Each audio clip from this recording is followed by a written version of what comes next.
شامتون بخیر باشد بینندگان عزیز. شما برنامه اخباری آزادی رو از استودیوی مرکزی رادیو آزادی تماشا دارید. امروز 24 نوامبر با اتفاق کرونا این موضوع ها را پیشنهاد خواهیم کرد. امنیت یا درآمد، ناراحتی ساکنان تاجیکستان از خرج پول برای ثبت ایمیل و رسمی کنونی گمرکی تلفن‌های موبیلیشان. می توانست که همین چیز را برای به طور اتوماتیک حاضر یکی از راه‌های کمتر مبلغ جمع کردن از مردم شده است. جنگ در غزه موقتا قطع شد. طبق وعده در روز اول آتش بس ده‌ها گروگان‌های اسرائیلی و فلسطینی عبارت از زنان و کودکان آزاد می‌شوند. هدف ما از این سازش آتش بس پایدار است. و یک کارشناس بین‌المللی میگوید شرایط معیشی زندان‌ها در تاجیکستان بهبود می‌یابد. اما شروع میکنیم از یک خبر. پرونده جنایتی دلشاد سید مرادوف همراه با 13 گمانبر دیگر در ربودن و قتل بانکدار تاجیک شهرت اسمت اللهیف آخر هفته گذشته برای بررسی به دادگاه عالی تاجیکستان فرستاده شده است. در این خصوص دادستانی کل در یک پاسخ کتبی به آزیا پلوس خبر داد. دادستانی همچنین دلشاد سید مرادوف را همچون رهبری گروه متشکل جنایتی نام برده است. بانکدار شناخته ماه ایون امسال ربوده و کشته شد. جسد اسمت اللهیف را بعد تقریبا 2 ماه جستجو در دریای زرافشان پیدا کردند. مقامات میگویند در ربودن شهرت اسمت اللهیف 15 نفر دست داشتند. ثبت رمزی ایمیل تلفن‌های ساکنان در تاجیکستان اکنون پولکی شده است و این اقدام نگرانی کاربران شبکه‌های اجتماعی را به میان آورده است. مردم را بیشتر بوج گمرکی ناراحت نموده است که باید پرداخت کنند. مبلغ ثبت ایمیل 50 سومانی است، ولی در عموم با نظرداشت پرداخت‌های گمرکی قریب از 15 تا 20% مبلغ تلفن را تشکیل می‌دهد. همکارانم علیشیر ظریفی و شهلای عبدالله در این باره معلوماتی بیشتر دارند. در تاجیکستان منع استفاده تلفن‌های هوشمند یا گجت‌هایی که در مخزن یگانه رمزهای ایمیل به قید گرفته نشدند آغاز گردید. ثبت رمز قبلا رایگان بود، حالا با پول است. ایمیل ایدنتیفیکاتوری بین‌المللی تجهیزات موبیلی بوده از 15 رقم یا رمز عبارت است. خدمات علاقه هدف از ثبت رمز را راه برای تامین امنیت گفته است. به نظر بعضی کارشناسان این عمل یک راه نوی پولکارکنی است. به طور اتوماتیک ثبت نام شدن این چیز علاقه خودش برای مانده شدگی بود و می توانست که همین چیز را برای مان به طور اتوماتیک حاضر یکی از راه‌های کمتر مبلغ جمع کردن از مردم شده است. چون که اگر که ببینیم با خبرهای گوناگون از 10 تا 15% نرخ خود تلفن رو تجهیزات رو میگیرن، حالا که تلفن 10,000 سومانه هم همون ایمیل دارد و تلفن 300 سومان 500 سومان میخریدگی هم همون ایمیل دارد. از شرکت نیت سولوشنز مسئول ثبت رمزها در صحبت تلفنی گفتند تا 1 اکتبر امسال همه ایمیل تلفنی ساکنان به طور اتوماتیک ثبت شدند. تلفن‌هایی که بعد ورود از خارج در مقامات گمرک ثبت نشدند، صاحبان آنها از طریق سامانه نیت سولوشن در برابر ثبت ایمیل دیگر پرداخت‌های گمرکی را باید سپارند.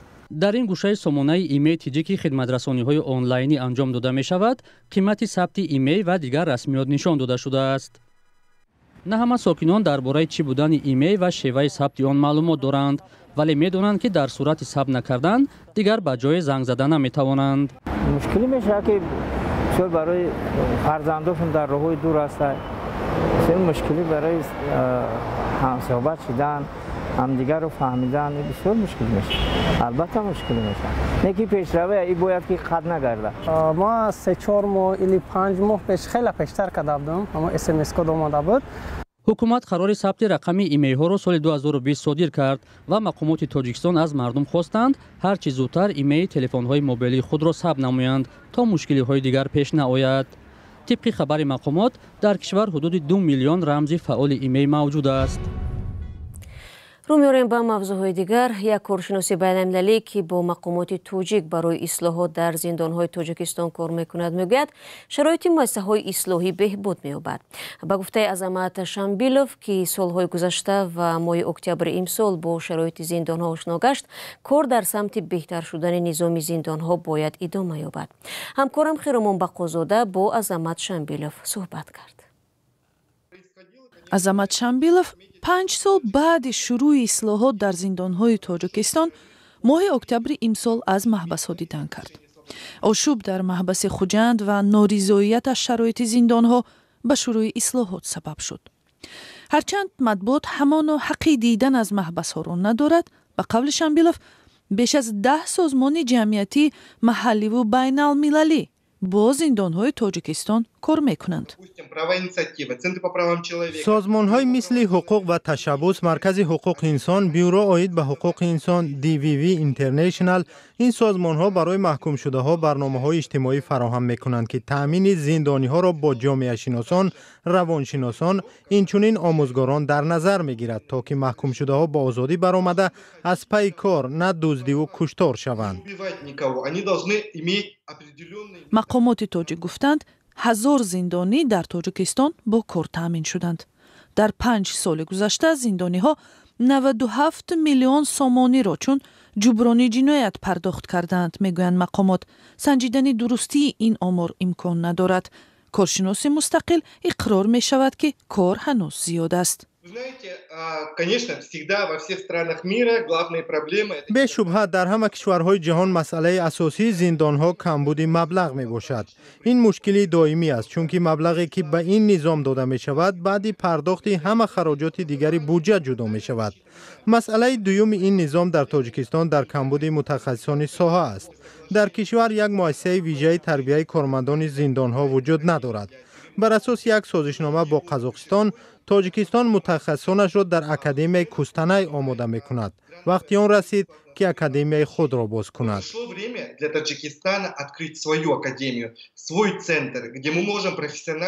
سازمان‌های حامی حقوق انسان تاجیکستان را برای مرافعه‌های ناعادلانه، وجود مشکلات مثل فساد، اذیت و آزار و هم شکنجه در مؤسسه‌های بسته تنقید می‌کنند.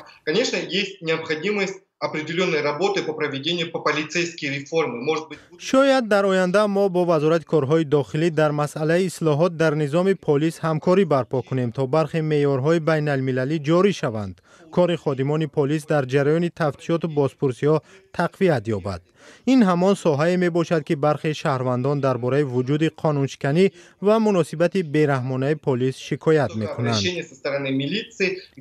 در زندان‌های تاجیکستان نزدیک 10,000 نفر از جمله 370 زن نگهداری میشوند.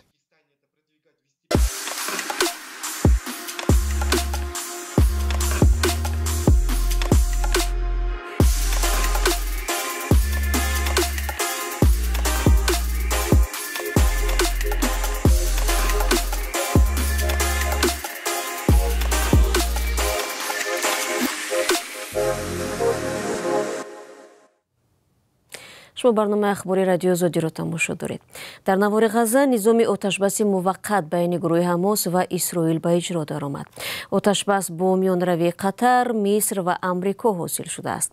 هنگام آتشبس به نوار غزه کمک‌های بشردوستانه ارسال می شود و حماس با اسرائیل تبادل گروگان می کند. گزارش را در این باره از همکارم طاهری سفر می بینیم. قرار است در این روز 24 نوامبر 13 زن و کودکان اسرائیلی در غزه رها کرده شوند که یک شرط آتشبسی 4 روزه میان حماس و اسرائیل است.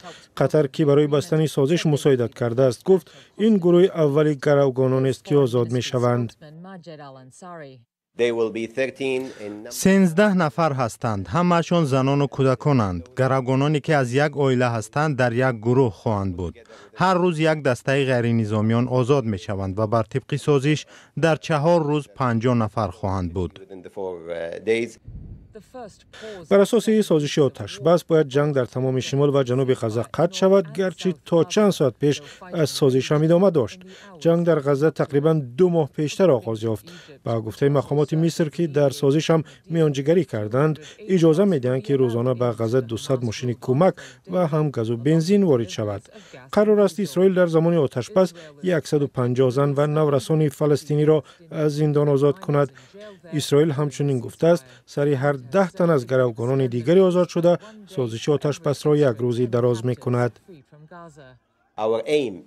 هدف ما از این سازش آتشبس پایدار است. مقامات قطر میگویند امیدوارند 4 روز قطع جنگ امکان میدهد دو طرف سر یک آتشبس پایدار و پایان دادن به خونریزی اندیشه کنند. برنامه را ادامه میدیم. پیشنهاد گذاشتن بیبی باکس یا قوطی‌های مخصوص برای اطفالی که بی نکاح به دنیا آمدند در جامعه قرقیزستان بحث برانگیز شد. در 2 هفته اخیر در این کشور 3 نوزاد پرتافته شده را پیدا کردند. 2 طفل را از پرتابگاه و یکی را از خیابان یافتند. در پارلمان قرقیزستان پیشنهاد دارند که بیبی باکس یا قوطی‌های گذاشته شوند که زنان توانند اطفال نخسته خود را در آنجا بگذارند. گزارش تلویزیونی نسته شیوریم در این باره را همکارم زرانگیزی نوروشا تقدیم میکند. این طفل نوزاد را 5 روز پیش در محله ارچبشیک بیشکک پیدا کردند. آن روز بارانی نوزاد در یک قوطی تر با سر و روی افلاس خوابیده بود. به نقل پلیس طفل از سردی کبود شده اما زنده بود. او را بعد تولدخانه بردند. با خواست خدا فکر میکنم ما او را نجات دادیم.